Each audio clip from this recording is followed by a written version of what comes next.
Today I will be reviewing Mary Shelley's Frankenstein.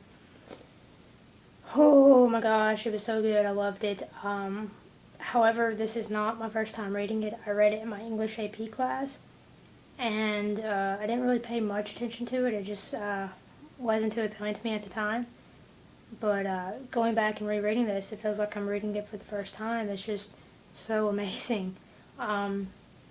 Victor meets this guy, Robert Walton, whom writes to his sister about what Victor tells him. And Victor just gives his whole life story about his parents, getting married and being, so many years apart from each other, adopting a little girl named Elizabeth, his living conditions, his travels, his voyage or whatever, just everything. He tells this guy everything. But the point of it is he's highly into alchemy, which is philosophy and chemistry, the mixture of the both.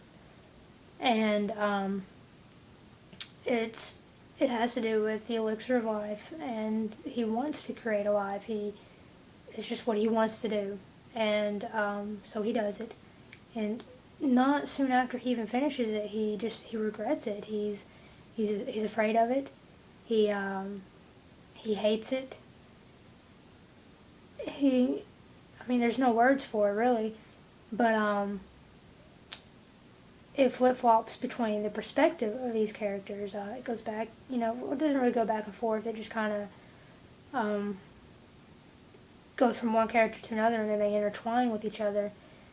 And to read what happens to this demon, it's really, really enlightening. And you learn how he learns, how he copes, how he survives, and of his fears, his likes, his dislikes. And one of his dislikes is he hates himself. He has this deformity. Nobody accepts him for who he is or anything. And so whenever Victor and this monster meet each other, this monster's like, I want a mate, make me a mate. And at first, Victor refuses, and then this monster gives Victor an ultimatum and says, make me a mate, or I will kill everyone and everything that you love. So, he complies and does his promise. He does break it, and, just a bunch of stuff happens. It's a tragic tale. It's so sad. Both of these characters are inevitably doomed. It has great imagery. I was hanging on every word. It's allegorical in the sense of this monster comparing himself to Adam, which is a biblical reference towards, the Bible, with how God creates Adam.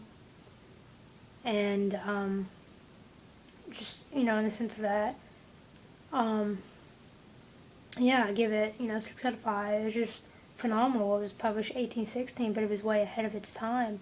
And I was really impressed by how she can completely change her, her writing style whenever it comes to, certain characters. How she makes you get in the head of the demon and of Victor Frankenstein and also of Robert Walton. But, it's emotional. It's just a classic novel. I recommend it. That's it for my review. Thank you for watching.